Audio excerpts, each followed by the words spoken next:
Hoy vamos a analizar un caso de la primera parte del siglo XIX, así que relájense mientras nos dirigimos a Inglaterra. En 1831, Inglaterra se encontraba al borde de una nueva era, marcada por la industrialización, la reforma social y el inicio de la era victoriana. Pero en este año en particular, el rey Guillermo IV estaba en el trono de Inglaterra. La revolución industrial avanzaba con innovaciones tecnológicas que transformaban el panorama. La maquinaria a vapor, la minería de carbón y el auge de la industria textil estaban impulsando el crecimiento económico del país. Pero para muchos, estos avances técnicos parecían estar muy alejados de su vida cotidiana. En los pueblos ingleses, la pobreza estaba siempre presente y era una realidad profundamente arraigada para muchos. Los pobres rurales enfrentaban numerosos desafíos, incluyendo el acceso limitado a la educación, la atención médica y las oportunidades de empleo. Muchos aldeanos vivían de la agricultura, pero su inestabilidad les dificultaba llegar a fin de mes en tiempos difíciles. Las leyes de cercamiento fueron leyes en Inglaterra que permitieron privatizar tierras comunales. Mejoró la eficiencia agrícola, pero afectó a los más pobres, ya que muchos trabajadores rurales perdieron acceso a las tierras. Los empobrecidos tuvieron que trabajar en condiciones difíciles y con salarios muy bajos. En los campos de los terratenientes ricos, muchas aldeas tenían condiciones de vida precarias e insalubres, con cabañas hacinadas y sin servicios básicos. La ayuda a los más pobres era escasa y quienes caían en la pobreza podían sufrir duras sanciones, como la temida casa de trabajo, último recurso para indigentes. La vida de los pobres en aldeas inglesas en 1830 se caracterizaba por dificultades, pocas oportunidades y lucha constante por sobrevivir. En una aldea del condado de Kent, el 4 de marzo de 1831, Richard Taylor, un niño brillante y amable de 9 años, viajó desde su casa en Stroud hasta Aylesford, recorriendo unas 9 millas. El niño tenía una inteligencia inusual para su edad y debía recoger la asignación parroquial semanal de su padre, de 9 chelines. La asignación parroquial semanal, también llamada socorro domiciliari o a los pobres, era asistencia financiera de la parroquia o gobierno local para personas y familias necesitadas. Esta asignación era para indigentes, personas mayores, discapacitadas y familias con problemas económicos, para cubrir gastos básicos como comida, ropa y vivienda. El monto asignado variaba según los recursos y políticas de la parroquia. Normalmente era modesta y buscaba brindar subsistencia a quienes no podían mantenerse solos. El padre de Richard Taylor recibía esta asignación pese a trabajar haciendo velas. Su familia vivía en pobreza. Vestía un sombrero sueste, un pañuelo a rayas elegantemente envuelto alrededor de su cuello, una chaqueta azul, pantalones marrones y zapatos con medias. Era la imagen de la inocencia juvenil, aunque su vestimenta reflejaba inconfundiblemente su origen humilde. Antes de su partida, el joven Richard, con los ojos llenos de ilusión, se acercó a su padre y le pidió si le podía prestar un cuchillo, ya que quería hacer un arco y una flecha. Para su regreso de Aylesford, era una simple petición de un niño de 9 años que planeaba convertir su mandado semanal en una aventura. Su padre accedió y le dio un cuchillo. El viaje de Richard a Aylesford fue como siempre, sin incidentes y familiar. Al llegar a su destino, fue recibido por el señor Cutbath, el oficial de asistencia de la parroquia, quien le entregó los valiosos 9 chelines, una suma que tenía un enorme significado para el modesto sustento de su familia. El padre de Richard fue diligente al enseñarle no solo el valor de su asignación semanal, sino también cómo cuidarla. Discretamente, el joven Ricardo, la personificación tanto de la inocencia como de la ingeniosidad, había absorbido bien estas enseñanzas, con la creatividad de un niño y un ojo para los detalles que desafiaba su edad.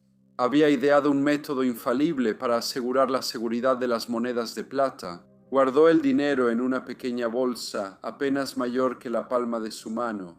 Esta bolsa no era común, era una protección ante cualquier desgracia en su regreso a casa.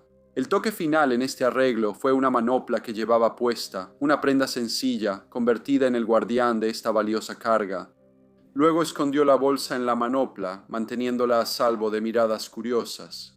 Seguía este ritual diligentemente cada semana porque sabía que 9 chelines eran vitales para su familia. Ricardo solía volver a casa alrededor de las 3 de la tarde. La familia esperaba con ansias ese momento, sobre todo el padre de Ricardo, que se aliviaba al ver a su hijo regresar sano y salvo a casa y con los 9 chelines. Una suma pequeña, pero crucial para el señor Taylor. Sin embargo, ese día en particular, las 3 de la tarde llegaron y pasaron, y Ricardo no había regresado. Esto era raro, ya que solía ser tan confiable. Con las horas, su padre sintió una creciente inquietud, más que preocupación. Un miedo inquietante se había apoderado de él. Para la mañana siguiente, esa preocupación inicial se había convertido en algo más profundo. Un miedo que se aferraba a cada pensamiento de su padre y no lo soltaba. Su aprehensión crecía con el tiempo, obligándolo a viajar a Aylesford para descubrir qué le sucedió a su hijo. Cuando estuvo en Aylesford, el señor Taylor habló con el señor Cutbooth, el oficial de asistencia de la parroquia, quien confirmó que el joven Richard efectivamente había recogido el dinero. El señor Cutbooth dijo que el chico parecía de buen ánimo. El señor Taylor regresó a Stroud buscando a su hijo. Al difundirse la noticia del niño desaparecido, los aldeanos se unieron a la búsqueda, pero tras buscar todo el día no hallaron rastro de Richard. El joven parecía haberse desvanecido. Era un misterio desconcertante y angustiante, y pronto la historia de Richard Taylor comenzó a comentarse, no solo en las aldeas cercanas, sino también en Rochester y en la ciudad comercial de Maidstone. Ambas estaban junto al río Medway, como Stroud, pero en esta última la desaparición se sintió más fuerte. Una nube de incertidumbre descendió, proyectando una sombra ominosa sobre la aldea. Mientras la comunidad seguía buscando qué le ocurrió a Richard Taylor. Pasaron semanas sin noticias del niño. Hasta el 11 de mayo, más de 2 meses después de la desaparición de Richard, se supo la verdad sobre su destino. El señor Izzard, que caminaba por un sendero en una zona boscosa, se topó con una escena desgarradora. El cuerpo de un niño yacía abandonado en una zanja. El guante del niño fue cortado de su mano izquierda y su ropa estaba desordenada, como si hubiera luchado. El avanzado estado de descomposición impedía saber la causa de muerte, pero la sangre en la ropa revelaba una historia aterradora.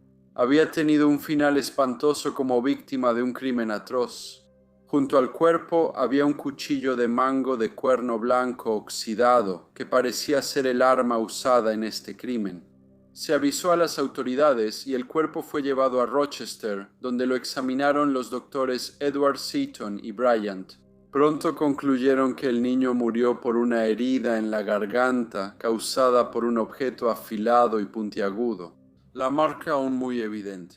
Luego, el forense descartó que esto fuera autoinfligido por el fallecido. Con las pruebas reunidas, el magistrado ordenó arrestar al señor Bell y sus hijos, John Bird Bell y James Bell, de 14 y 11 años. Ellos vivían en el asilo de pobres, cerca del lugar donde hallaron el cuerpo. El cuchillo hallado era de John Bird Bell y fue una evidencia clave que lo implicaba en el crimen. La investigación continuó bajo la supervisión de los magistrados en Rochester. Conforme avanzaba, la evidencia apuntaba cada vez más a los 2 muchachos como probables autores de este acto atroz. En este proceso, el cuerpo de Richard Taylor fue exhumado para un nuevo examen. John y James Bell fueron llevados al cementerio para presenciar la macabra operación. Mientras John guardaba silencio, James cooperó con los investigadores sin dudar. Con una mezcla de temor y determinación, metió la mano en los bolsillos de la ropa del niño fallecido. Sus dedos temblorosos encontraron un cuchillo. No era solo una reliquia de su acto malévolo, era el cuchillo que el padre de Ricardo le dio el día que desapareció. Aunque el cuchillo ya había sido hallado antes, se decidió enterrarlo con Ricardo. Para los investigadores estaba claro que el robo había sido el motivo del chico para cometer un acto tan horrible, pero la historia completa aún no había sido revelada. El menor de los hermanos, Jaime, ya no podía soportar el peso de los oscuros secretos. En un momento de confesión, reveló la escalofriante verdad de que él y Juan habían albergado intenciones asesinas hacia su víctima desprevenida. Durante algún tiempo, observaron y aprendieron pacientemente de los viajes frecuentes de Ricardo entre Stroud y Aylesford. Su malvado plan finalmente se desarrolló el 4 de marzo, cuando Juan emboscó al joven Ricardo en el bosque, mientras Jaime hacía de vigilante. Tras el acto, Juan dio a Jaime parte del dinero mal habido, sellando su siniestro pacto. Jaime Bell quedó libre, pero su hermano Juan fue arrestado y acusado de asesinato. El juicio comenzó en las Assises de Maidstone el 29 de julio de 1831. Cuando el juez preguntó cómo se declaraba, Juan respondió con voz fuerte y firme: no culpable. El padre relató al tribunal que su hijo iba cada semana a Aylesford por la asignación parroquial de 8 o 9 chelines. El señor Taylor dijo que normalmente su hija de 7 años acompañaba al niño, pero ese día su hijo fue solo. El señor Taylor se emocionó tanto durante su testimonio que se desmayó antes de recuperarse. Relató al tribunal cómo lo llevaron al sitio donde el señor Izzard halló el cuerpo del niño. Aunque el rostro era irreconocible, reconoció el cuchillo como el que prestó a su hijo el 4 de marzo y la ropa coincidía con la que él usó. Agregó que su hijo era valiente y habría intentado defenderse.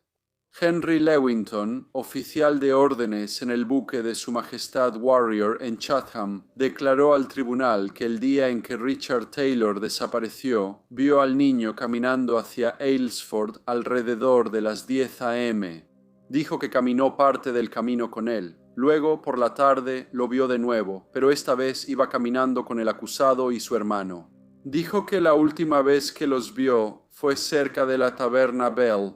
Cuando supo que Richard Taylor desapareció, avisó al padre y ayudó en la búsqueda. El señor Lewington contó que durante la búsqueda encontró al acusado y su hermano. Al preguntar por el niño, John Bird le informó que solo caminaron juntos hasta un campo de nabos. La última vez que vieron a Richard fue en el camino Benham. La señora Jones, quien vivía cerca de Benham Common, también vio a los muchachos juntos.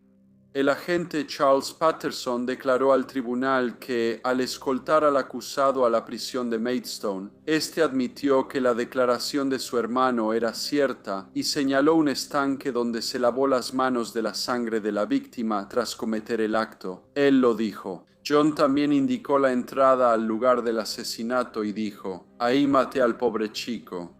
Y agregó: «Él está mejor que yo ahora, ¿no cree?». El agente estuvo de acuerdo. El agente señaló que luego John Bell dio un relato más detallado sobre el asesinato. Explicó que se había encontrado con el fallecido de camino a casa y entabló conversación con él.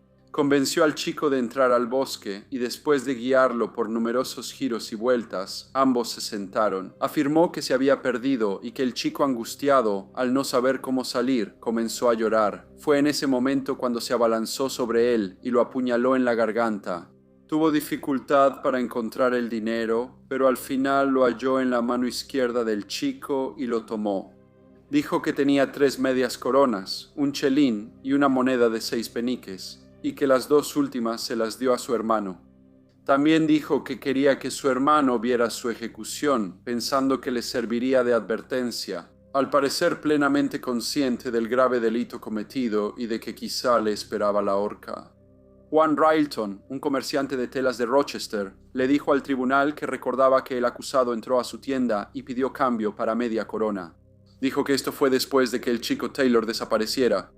Después de que los últimos testigos declararon, el juez Gasoli se dirigió al jurado y les explicó que decidir el destino del joven John Bird Bell requeriría toda su atención y consideración.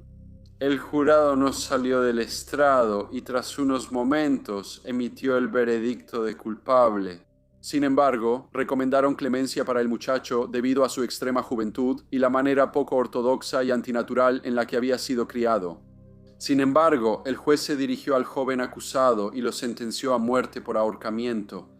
Después lo regresaron a su celda en la prisión de Maidstone, donde perdió su valentía y lloró abiertamente. Su madre lo visitó la tarde siguiente y él la culpó por su situación. Esa noche, tras el sermón del capellán para los condenados, John confesó todo. Su relato coincidía con el testimonio del juicio, pero añadía detalles aterradores sobre las acciones de la víctima justo antes del asesinato. Contó que al acercarse al joven Richard Taylor con un cuchillo, el aterrorizado niño, al notar sus intenciones, cayó de rodillas. Ofreció todo su dinero, su cuchillo, gorra y lo que pudiera dar. También prometió lealtad eterna y juró nunca revelar el incidente si le perdonaban la vida. Sin embargo, estas súplicas no tuvieron efecto, y sin mediar palabra, John dijo que lo mató a las 11:30. Al día siguiente, lunes, la campana de la prisión sonó anunciando la ejecución.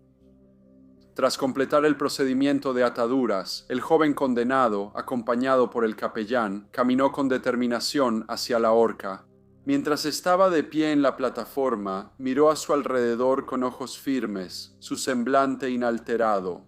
Miró al frente y declaró con voz firme y audible: «Señor, ten piedad de nosotros». Te ruego, Señor misericordioso, ten piedad de nosotros. Señor, ten piedad de nosotros. Todos los que presencian esto, presten atención por mi ejemplo. Al preguntarle si tenía últimas palabras, repitió la oración y añadió: «Señor, ten piedad de mi alma atribulada». Luego se jaló la palanca y frente a 8,000 personas John Bird Bell fue ahorcado. Después, su cuerpo fue entregado a los cirujanos de Rochester para disección. Tenía 14 años al morir. Hola a todos y muchas gracias por escuchar. Como siempre, por favor dejen cualquier comentario, opiniones que tengan y espero verlos a todos de nuevo en el próximo Briefcase.